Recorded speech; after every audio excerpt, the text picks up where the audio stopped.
Hello বন্ধুরা, তোমরা সবাই কেমন আছো? আমার রান্নাঘরে সবাইকে অনেক অনেক ভালোবাসা। দেখো বন্ধুরা, আজকে আমি কি নিয়ে এসেছি। আজকে আমি ধনেপাতা নিয়ে এসেছি। ধনেপাতার বেসন দিয়ে এটা বড়া হবে। ভিডিওটা পুরোটা দেখতে থাকো। তো বন্ধুরা, আমার সোনা তো বললো যে আজকে ধনেপাতার বড়া হবে। তো আমি আগে থেকেই জলটা ঝরিয়ে রেখেছি, ধুয়ে ধনেপাতাটা। তো এবার আমি ব্যাটারটা তৈরি করে নেব।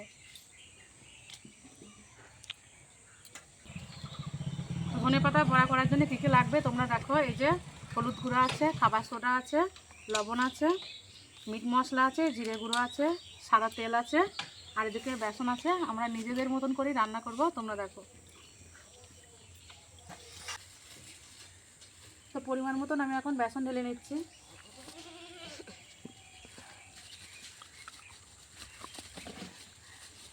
স্বাদ মতো লবণ দেব,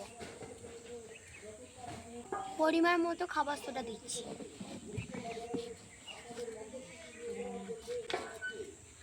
পরিমাণ মতো হলুদ দেব, পরিমাণ মতো মিট মশলা দেব,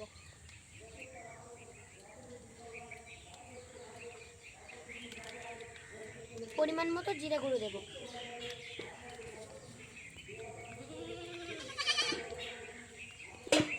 এবার আমি পরিমাণ মতন জল দিয়ে ব্যাটারটা তৈরি করে দেবো।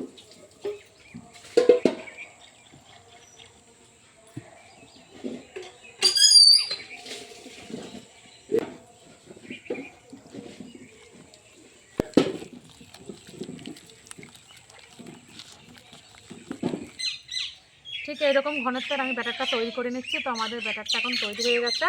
এইবার আমি উনুনটা ধরিয়ে নিয়ে তেল ঢেলে তেলটা গরম করে নিয়ে ভাজতে শুরু করব। এই যে আমার ব্যাটারটা কমপ্লিট। এরকম ঘনত্বের ব্যাটারটা তৈরি করেছে, এই যে, যাতে ধনেপাতার গায়ে একটু লেগে থাকে, না হলে ভাজা ভালো হবে না। এই যে তোমরা দেখো।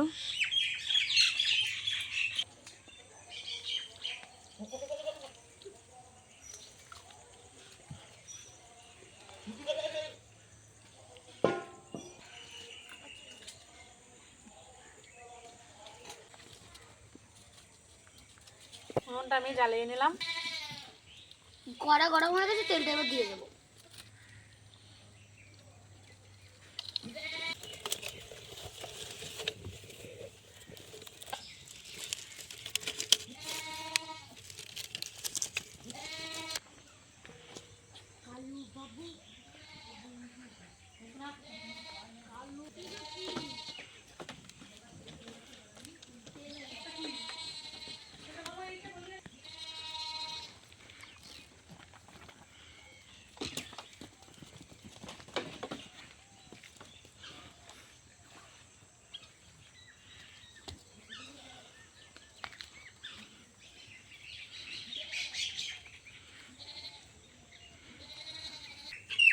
তেলটা গরম হয়ে গেছে, এবার আমি ধনেপাতাটা দিয়ে দেবো।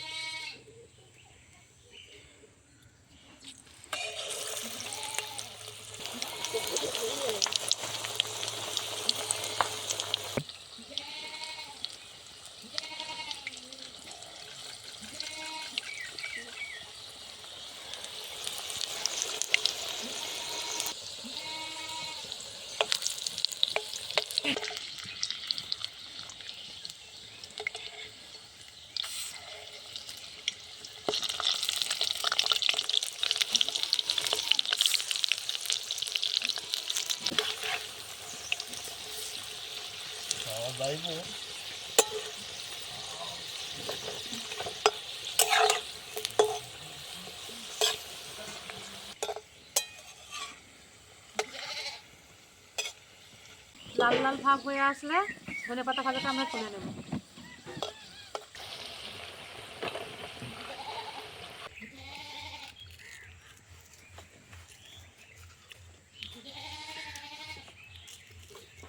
লাল লাল করে ভাজা হয়ে গেছে, এবার আমি তুলে নেব।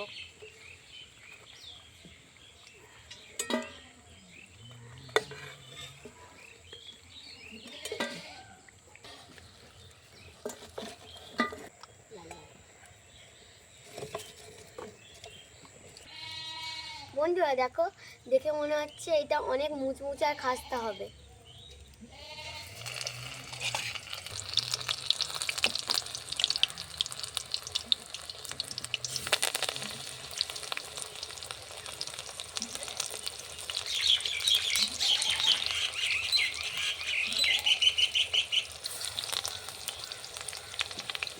বন্ধুরা, এখন তো শীতকাল, তো মাঠে এই ধনেপাতার চাষ এখন প্রচুর। তো তোমরাও বাড়িতে ট্রাই করে দেখো, খুব ভালো লাগবে খেতে।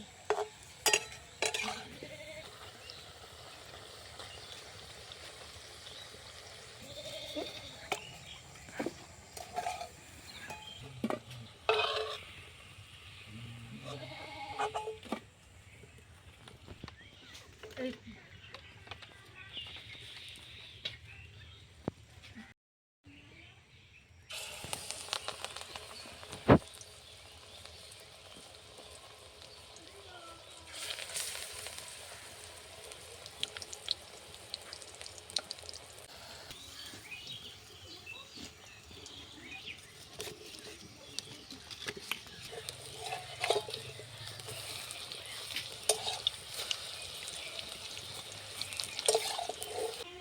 ভাজা হয়ে গেছে, এবার আমি তুলে নেব।